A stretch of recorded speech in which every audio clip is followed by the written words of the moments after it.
Bonjour et bienvenue dans votre rubrique C'est quoi? Aujourd'hui, on parle des émotions. Une exploration des composantes et des mécanismes des émotions dans le cadre scientifique.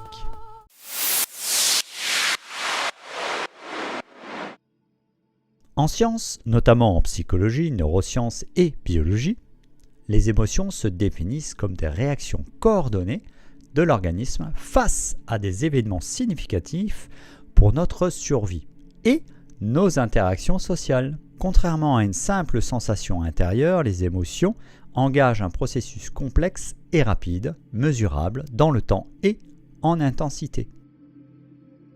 Alors, quelles sont les composantes d'une émotion ? Donc on va voir 4 composants. La composante physiologique qui est l'activation du système nerveux autonome qui provoque des variations dans le rythme cardiaque, la respiration et la tension musculaire. Tout ça prépare le corps à réagir rapidement face à une situation stressante ou significative.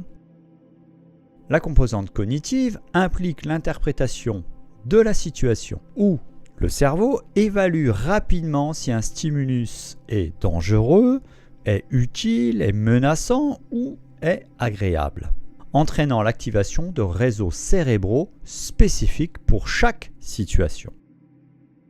La composante expressive se manifeste également par des expressions faciales, par des postures, par des gestes, communiquant nos sentiments aux autres à travers des signaux universels tels que la joie, la colère ou la peur.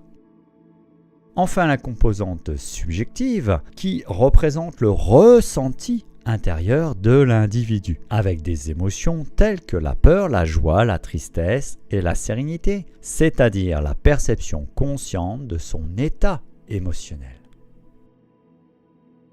Rentrons maintenant dans la composante physiologique qui a donc un impact sur l'activation du système nerveux autonome. Donc un système nerveux qui va gérer vos réactions sans que vous en ayez conscience. Cette composante va agir sur les variations des rythmes vitaux. Vous avez une peur qui émerge, votre système cardiovasculaire, donc votre cœur va s'accélérer, les battements de votre cœur vont s'accélérer. Vous allez avoir également la libération d'hormones, donc le cortisol, l'adrénaline, noradrénaline, etc., etc. Tout ça pour une préparation à l'action corporelle. Il faut fuir, il faut rester figé sur place. La composante cognitive est là pour l'interprétation rapide des événements, pour évaluer la menace perçue et pour activer les réseaux neuronaux adéquats. Alors ça veut quand même dire qu'effectivement, ça s'appuie sur un apprentissage, ça s'appuie donc sur une mémoire, sur une situation perçue antérieurement. Est-ce que c'est la bonne ? La composante expressive va se caractériser au niveau de vos expressions faciales, tout ce qui est communication non verbale, les micro-gestes, selon des expressions universelles d'Ekman, qui a déterminé un tronc commun d'expression émotionnelle. La composante subjective traite du ressenti intérieur des émotions. C'est ce qu'on va donc appeler la variété des sentiments humains. Par la perception consciente de son état, les émotions vont donc être un guide.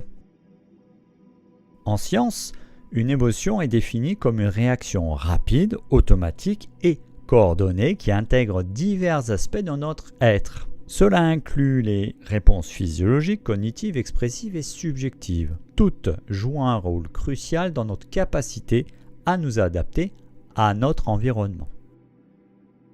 Alors maintenant, il faut comprendre que l'émotion est un programme biologique et l'électricité et l'électron, donc c'est de l'énergie en mouvement.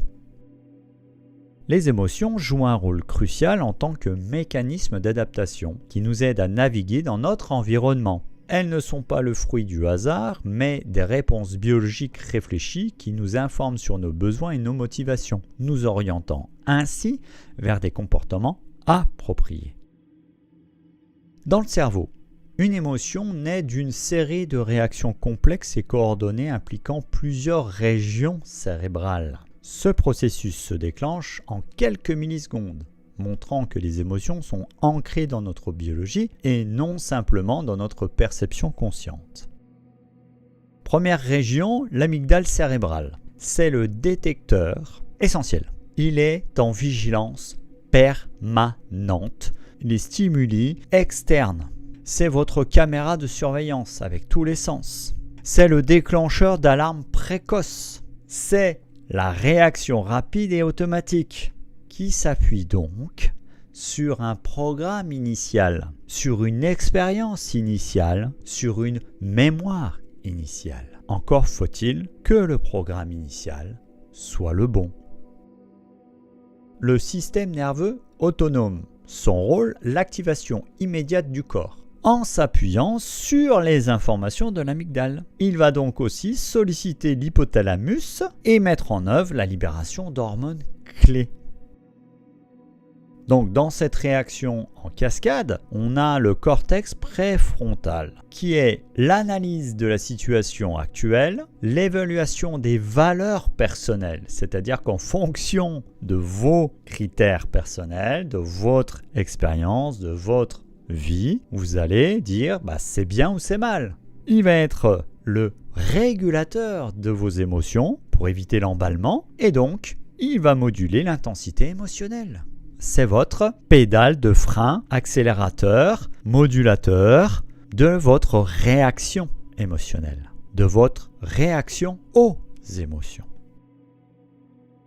L'insula qui va être la prise de conscience de votre ressenti. Donc ça c'est la boucle de feedback, c'est la boucle qui va vous dire tiens waouh, aujourd'hui j'ai réagi comme ça à cette situation-là, mais franchement c'est complètement débile. Donc c'est votre zone de conscience corporelle parce que votre corps va vous renvoyer des informations et là vous allez créer une boucle en disant waouh, j'étais hyper tendu, mais est-ce que c'était nécessaire ? Ça va donc être l'interprétation des émotions, vos sensations physiologiques ressenties. C'est donc le lien entre le corps et l'esprit.